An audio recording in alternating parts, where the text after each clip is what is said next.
listening to Lex Talk, More Action, a podcast from Community Action Council discussing the local movement to ensure equitable opportunities are available for all Central Kentuckians. Today, our host is Brandy Davis. What's going on, Brandy? Cut you on. How you doing? I'm doing great. Glad to be here. Oh, man, it's been a long time coming, Brandy. I know. But we're finally here. Yeah, sitting in the house for 3 months has been a little bit frustrating. Oh, man. So what's been going on with you? What's good? Well, I'm back at work, so I'm excited about that. Sitting at home. You home. never thought that would be something you would say, huh? I know. Sitting at home, I had to switch from jeans to stretchy pants because, I was too busy eating in between Zoom meetings and everything. So it is good to be back at work. It's getting me motivated, walking and just being around people that I work with. And I just realized how much I actually miss them. Oh, give it a month. So what's been going on in your life? What's going on? Well, first off, my son made first chair on the drum line at University of Kentucky marching band. Yes, I said yes. When they were growing up, both of my kids play drums, but when they were growing up, I spent years paying for private lessons, and my number one motto was this better pay off. This better pay off. So I'm happy to say, I felt like I got the spot. I went around telling people I'm wearing my SEC jacket now. Very good, very good. Oh, man, I'm telling you, I've been working nonstop trying to get this studio together, and we're finally here. We're finally in it. This will be something that will make a lasting impression for our programs at Community Action Council. So that's what's been up with me 24/7. But it was worth it. Like I was telling you earlier, when we first were talking about it, you just had the vision of what it was going to look like. Right, I walk in this room and it was like halfway dirt floors and no paint on the walls. And I'm like, he's like, and then I want to do this and this. And I'm like, oh, okay. And then when I walked in, when it was actually completed, I felt like one of those people that were on those home shows where they redid it. And I'm like, oh my God, look at the house. Yes, It's been a long time coming. Yes. So what's going on today? What are we going to talk about? Well, today we have the wonderful Jessica Coffie here. All right. Welcome, Jessica. Thank you. Yes, she is the Director of Child Development for Head Start for Community Action. All right. What's going on, Jessica? Not much. How's I'm COVID happy to been be treating here. you? Oh, COVID has not been kind. I have not had the luxury to work from home. No. I've been in the office the entire time. Oh, my. I've enjoyed not having anyone in the office. So now that people are back, I'm like, oh, I'm not used to this. Oh, so it was very productive for you, though. It was very productive. It was very busy, though. I think I had 3 times as much work to do during COVID, just in preparations and plans for folks to come back. And what people may not know is that this is a new position for you, right? Yes, I have been in this position a long 8 months. But this 8 months of experience, it's got to be better than your normal 8 months. It's nothing that I could have imagined. And if this first 8 months go like this, then I feel like I can survive anything else that happens or comes along. I know that's right. It's like jumping into the fire, right? That's awesome. But what I'm excited about is that that we are finally starting to get back into the mode of getting kids learning, getting kids to get back on a regular schedule, which a lot of the parents I've heard have been, they said their house is a madhouse, and they, for a while they were like, we had books and everything out and we were doing this, but about the 6th week, they was like, just figure it out, So it's good that, that you're in this position, because with all of this change with COVID and everything, I know that Community Action has really had to figure out how to bring the children back into our programs, get them reintroduced to a regular schedule. So how is Community Action really reaching out to the families to get them back into the programs? Well, throughout this entire COVID experience, we've been in contact with the families. We've still, our staff has contacted families, our teachers. I've even had different parent meetings just to assure them we will open at some point in time. It's just been delayed. We want to make sure that in everyone coming back, we have to make sure we have plans in place. And that's for staff coming back. We've focused this summer a lot with staff. We've focused a lot in preparing for our new school season to start. So we've definitely been in contact and communication with our families, trying to reassure them that we're opening, but also giving them just little key bits of information to implement in the home so they would know what to do with their kids, because they were not used to this either, having their kids an extended amount of time. Yeah, and also when you were saying reassuring, that's interesting that you talk about you have to also reassure staff. So not only are you taking this new position to help the students that are in the program, but you also have to reassure the staff that, okay, we will be on track.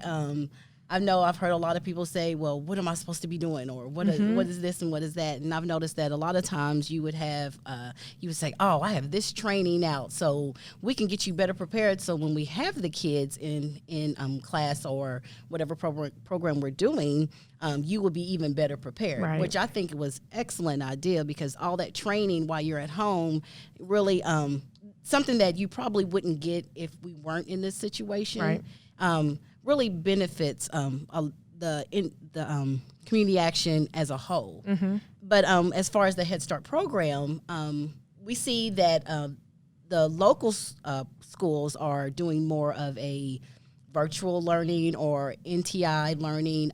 What methods is community action using?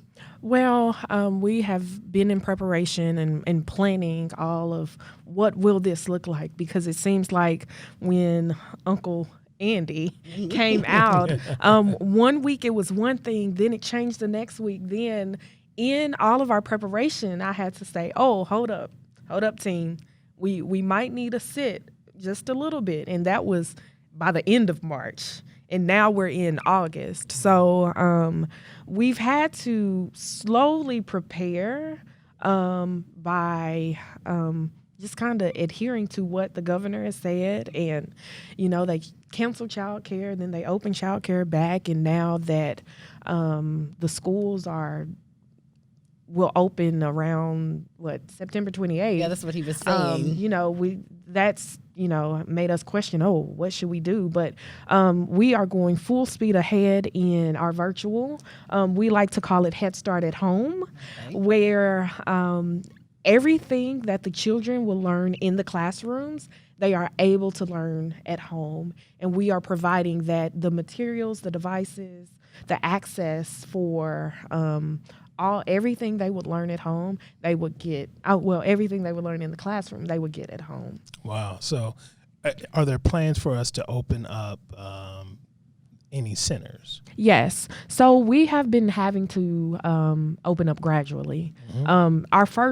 Our first step was actually Healthy at Work for our staff. It's important before we open that our staff have plans and procedures in place to be safe, right, because this is a world that none of us are used to right now.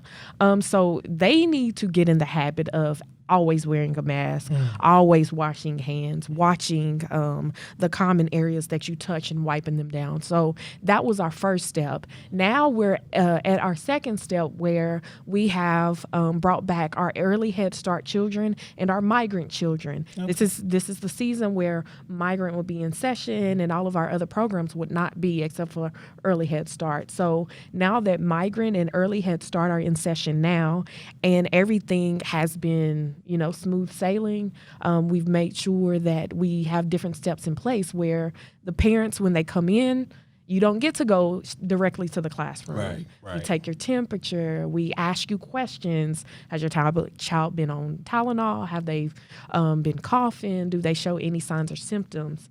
So our staff is already practicing that. Yes. So it's just going to be a general plug and play for a lot of staff that's already doing that. So Right. That's encouraging. Yeah, we've required we've had required trainings where everyone at Community Action has had the Healthy at Work training. Right. What does this look like? What do we do now? Like lunchtime doesn't look looks different now because we can't sit down with each other and take our break and talk for 30 minutes. We have to individualize that. That's good. That's good that the practice is already in motion, and that should be reassuring for a lot of parents. Yeah, and I've heard that a lot of parents, when they've noticed, one thing I noticed at one of the centers is that when I pulled up on the sidewalk, they had tape 6 feet.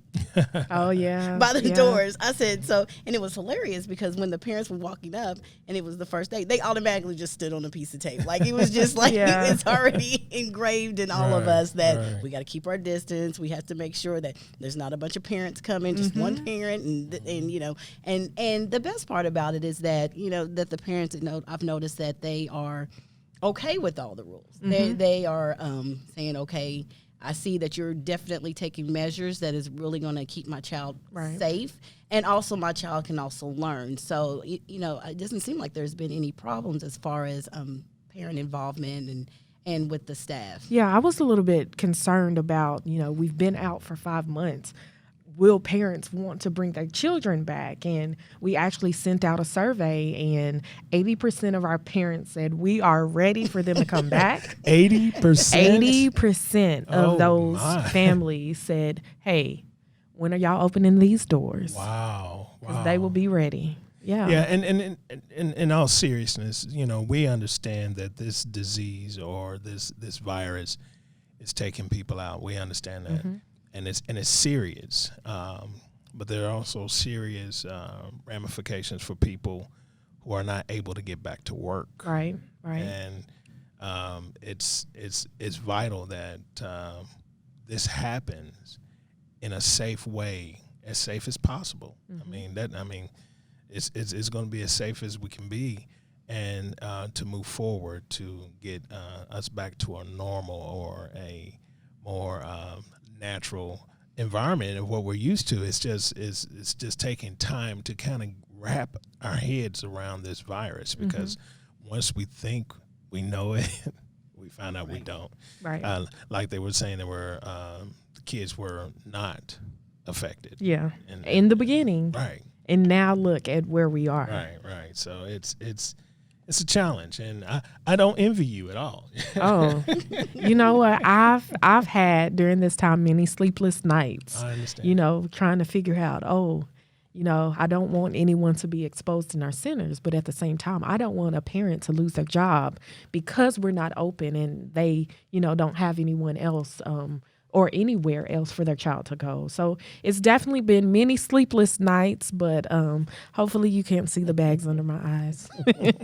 Well, I don't see any bags, but we're going to take a break real quick, and we'll come back and talk more with Jessica Coffie, the Head Start Director for Community Action Council.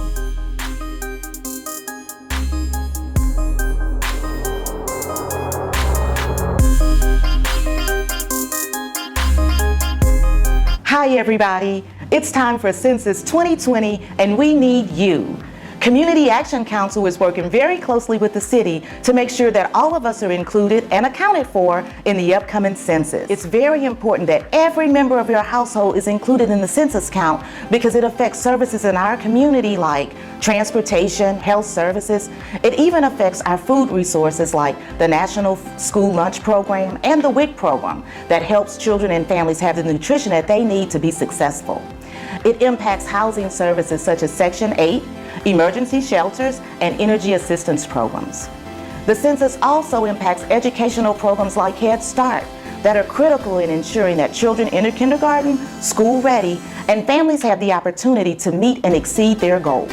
And don't worry, your privacy is protected by law and your responses cannot be used against you regardless of your current circumstance.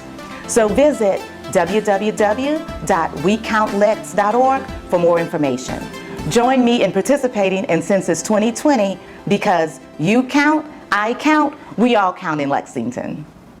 During these very difficult times, Community Action Council is on the front lines, caring for our neighbors as we have over the past 55 years. We are safely helping individuals and families access shelter, food, energy assistance, and health care. We're also ensuring families with young children have baby formula and diapers. We're continuing to prioritize education using virtual learning to help us teach our Head Start children and engage our youth. Things look a little different right now, but we are Community Action Council, and we're made for this.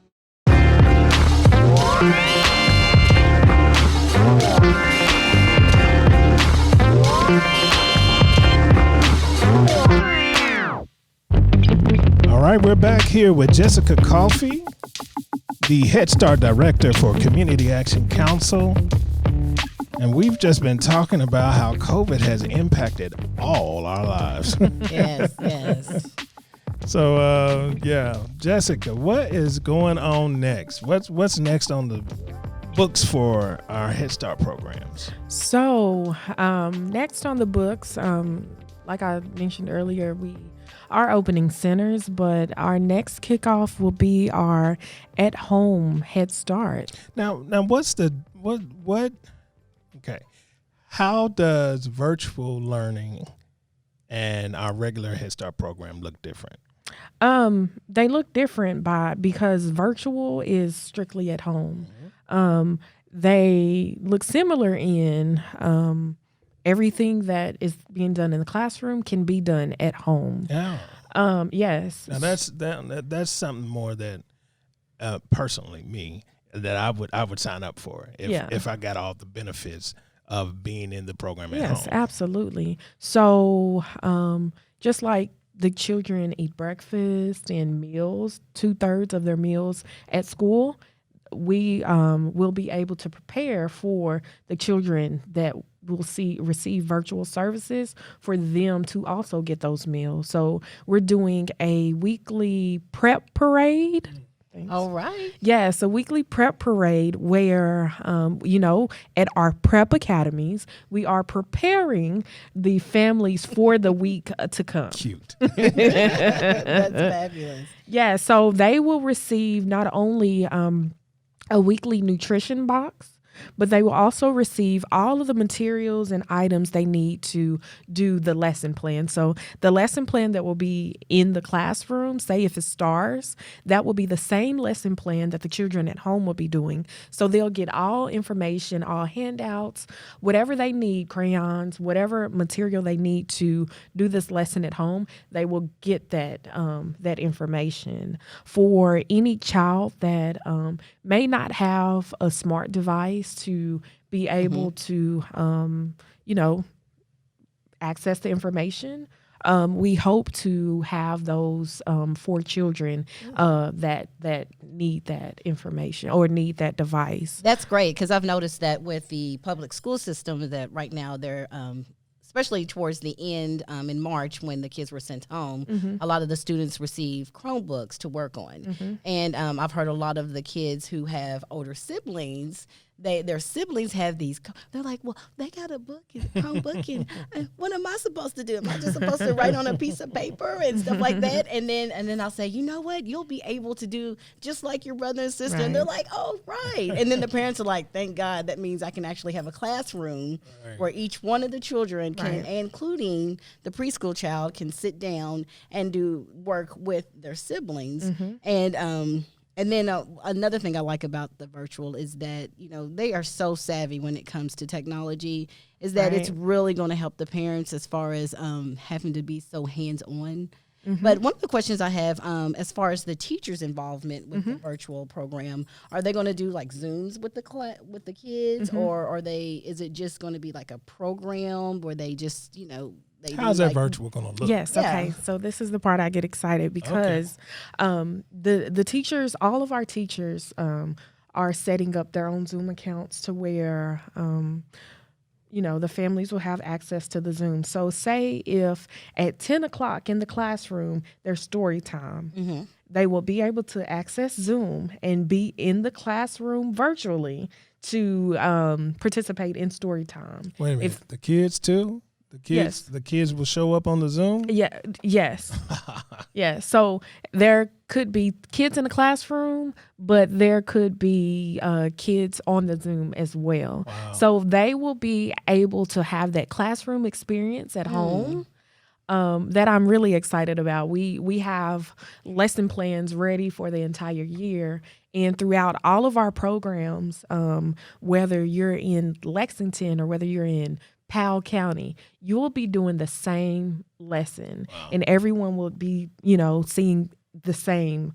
It differs from classroom when they access Zoom, but say if the family wants to go to our YouTube channel and see a math assignment, then they can access that math assignment, which I think is great. We also will have socializations, which is my favorite part, where if the classroom teacher wants to take all of the kids to the zoo, you are able to do that within the Zoom world where she can even go to Disneyland and ride on a roller coaster. So they are able to do those socializations, those activities together to where they are going on field trips. Do they need chaperones for these Zooms? I'll get mine out too and go with them. That sounds fabulous. It's really interesting, and it's good to see that we're taking those steps to make sure that the child is not going to be left behind.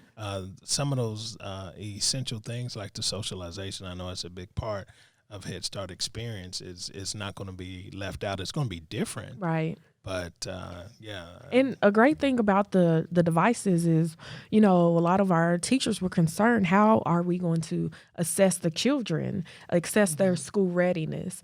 And with the devices that we have, they are compatible with our teaching strategies goals, the information we use in the classroom. So if a child happens to play a numbers game or a color game, by their answers, we're able to draw assessments on, hey, maybe next week you can work on this to help them out. So, that's great, because I know with Community Action, the best part about the preschool program is that you're able to identify, if a child has maybe a disorder or a learning behavior disorder, or and that's awesome that you're going to have a tablet that also allows you to assess certain attributes that a child may have.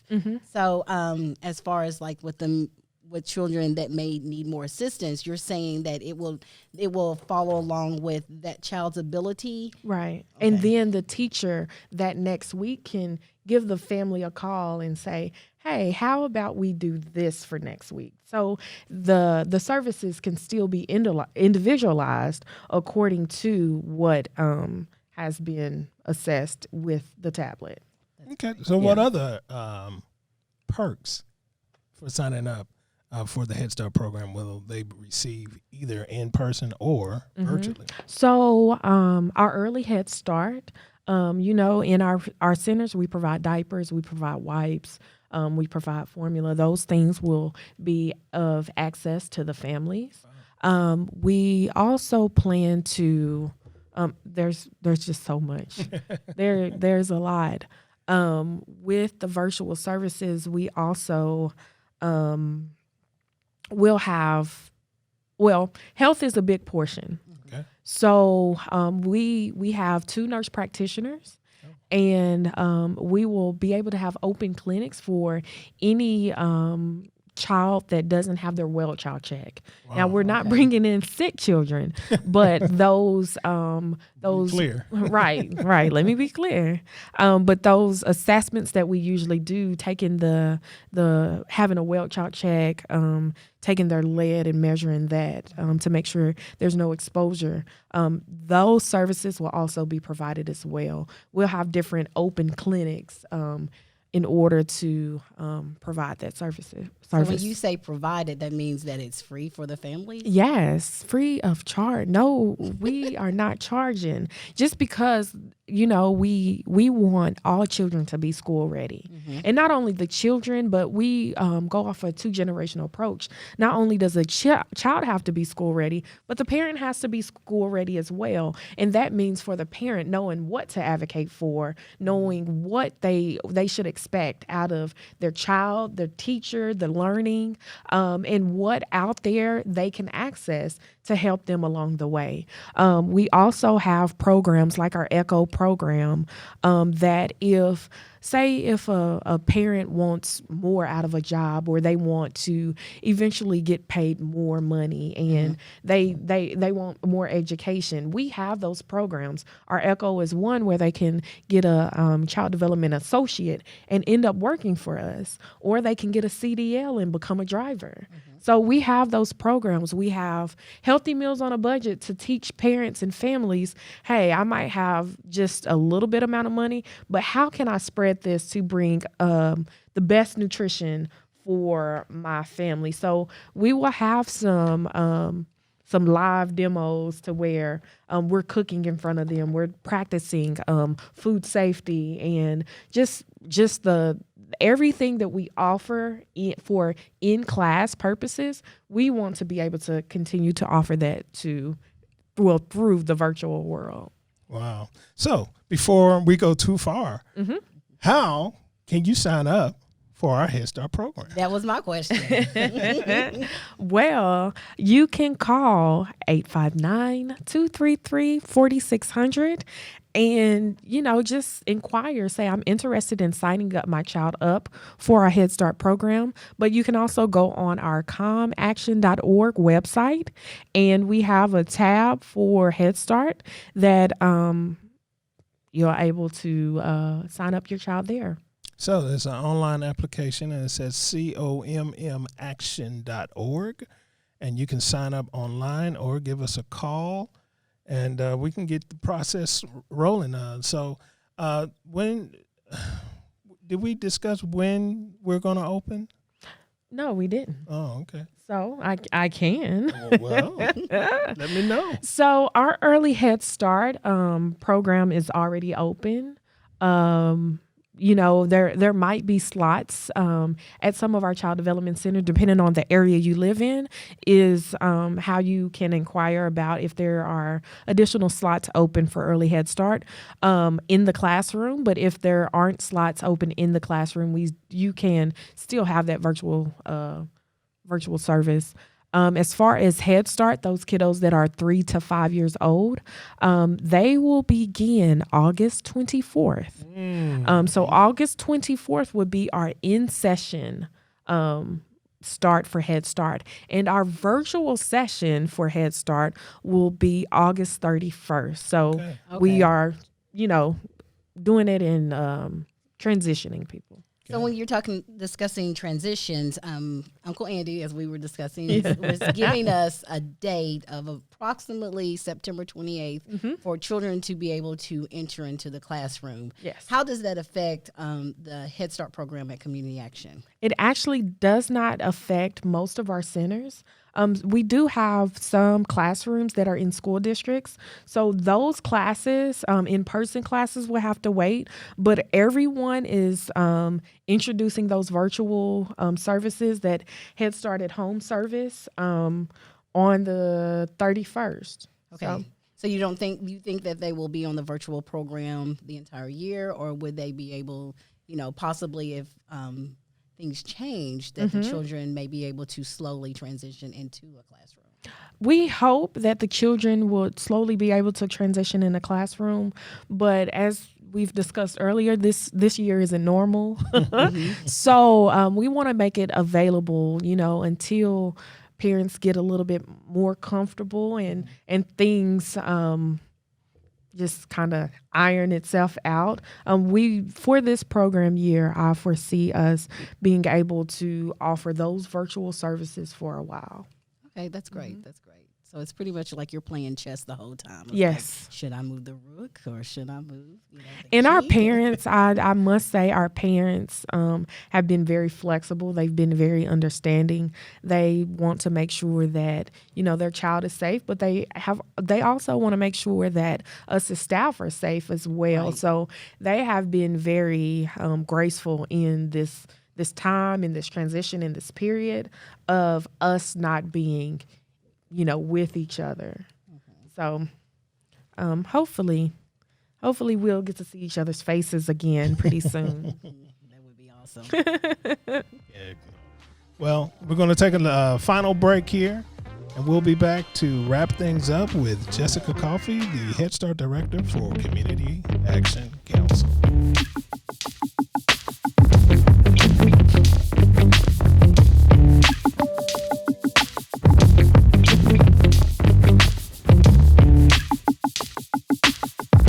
Become a doctor? Will he be a teacher, a scientist, or an entrepreneur? The Community Action Council's Head Start program sees the potential in all of our children. Starting from birth to age 5, children gain knowledge in language, literacy, and math, and participate in learning experiences that increase their social emotional development. Each year, over 90% of the children who finish the Head Start program are ready for kindergarten. Classes are filling up fast. Enroll your child today and give them a Head Start advantage. Hi everybody, it's time for Census 2020 and we need you. Community Action Council is working very closely with the city to make sure that all of us are included and accounted for in the upcoming census. It's very important that every member of your household is included in the census count because it affects services in our community like transportation, health services. It even affects our food resources like the National School Lunch Program and the WIC program that helps children and families have the nutrition that they need to be successful. It impacts housing services such as Section 8, emergency shelters, and energy assistance programs. The census also impacts educational programs like Head Start that are critical in ensuring that children enter kindergarten, school ready, and families have the opportunity to meet and exceed their goals. And don't worry, your privacy is protected by law and your responses cannot be used against you regardless of your current circumstance. So visit www.wecountlex.org for more information.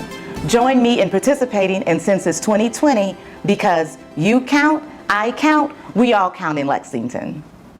During these very difficult times, Community Action Council is on the front lines, caring for our neighbors as we have over the past 55 years. We are safely helping individuals and families access shelter, food, energy assistance, and health care. We're also ensuring families with young children have baby formula and diapers. We're continuing to prioritize education using virtual learning to help us teach our Head Start children and engage our youth. Things look a little different right now, but we are Community Action Council and we're made for this.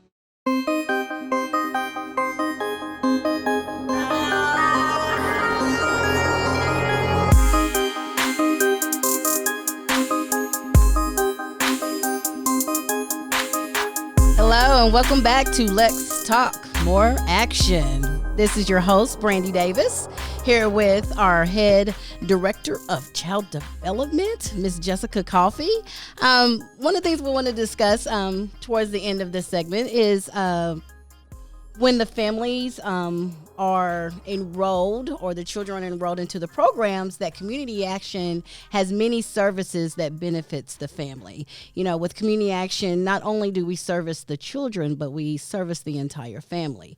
And I wanted to get out there about, we have some assistance with Bashir with the Team Kentucky program that's going on for people who may have lost their income or at least 50% of their income during this COVID season.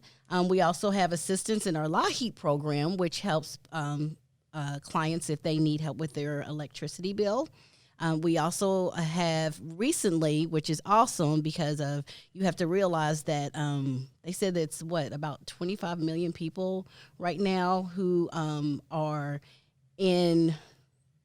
may lose their homes or face evictions due to either their unemployment hasn't kicked in yet or their jobs have done furloughs or just a lot of situations. So we have also a rental program that is also going on, and it's up to $800 that can service the family. I'm not exactly sure how much it is, but I do know that it's called, I think it's Help for Home. Help for Home. That's Help for Home. That's another program that the council is starting, and to help people stay in their homes. I mean, how can you be safe at home if you don't have a home? Exactly. Right. So, just we encourage you to sign up for the Head Start program. That's a way to get your foot in the door, and once you're in, the pathway to your success is boundless. So just sign up, get in, and take advantage of some of these services that we have for you. Yeah. So, Ms. Jessica, is there any last comments or anything that you would like to discuss to maybe even reassure our parents? Sure. To all of our parents, even to all of our staff, we're doing everything in our abilities, to make sure that the facilities that you come in, the services that are provided, are as safe as possible. We've had all of our centers cleaned with electrostatic, the new cleaning to combat COVID. We make sure our hours are condensed right now, so that our staff have plenty of time that after everyone leaves, that they are able to clean, sanitize, and disinfect everything in the classroom. That sounds great. We've taken any soft or plush material out of the classroom so that we because those are surfaces that the virus, stay longer on.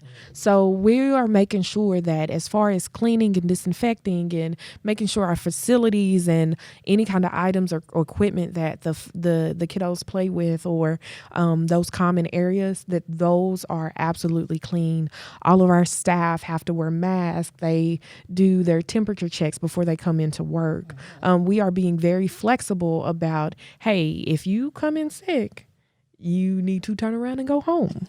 Yes, please don't come in sick. That's right. Yeah, it's important for everyone to know that not only is this for your safety, you should think about your safety, but you should think about those people that you are coming in contact with, as well. So, I just want to reassure parents that our centers are clean. So if you want your children back in the center, then hey, please come back. But for those who want virtual services, and for even those families who want to come back to the center, we're saying look at our virtual option as well. I think our virtual option is great.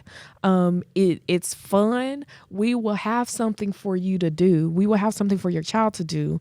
And we are giving the parents the material. Not only are we just giving them the material, we're teaching them how to teach their children, so that once we are done with COVID, once your child leaves our program and go to the school system being school ready, then you still have the tools and the material in order to teach them further along. So I'm excited about our virtual services. I'm really excited about it because, out of COVID, there has been so much confusion or questions, but I also believe that great things have come out of it. We didn't think about doing virtual services, but now that time is here, I can't wait for the families and students to see what virtual is. That's great, and you're right. COVID has pushed us all into a place of uncomfortableness or a place where we weren't before. Right. And the turnaround, the learning turnaround was very quick. So Right. I commend you all for continuing to do what you do. And we're still moving forward. That's all that matters. No matter what's going on, we're still moving forward. We are moving forward. That is great. So that's our show today. I want to make sure that you sign up for the podcast. We should be on a weekly schedule now. Every Wednesday, you can look for a podcast from Community Action Council. Brandy, what you got? Hey, I'm just happy everyone's here. Enjoy our podcast. We would love everyone to listen in. We want to discuss everything that deals with our community, and I am happy this is going on Community Action. We are awesome. All right. Thank you for listening. Check us back next time.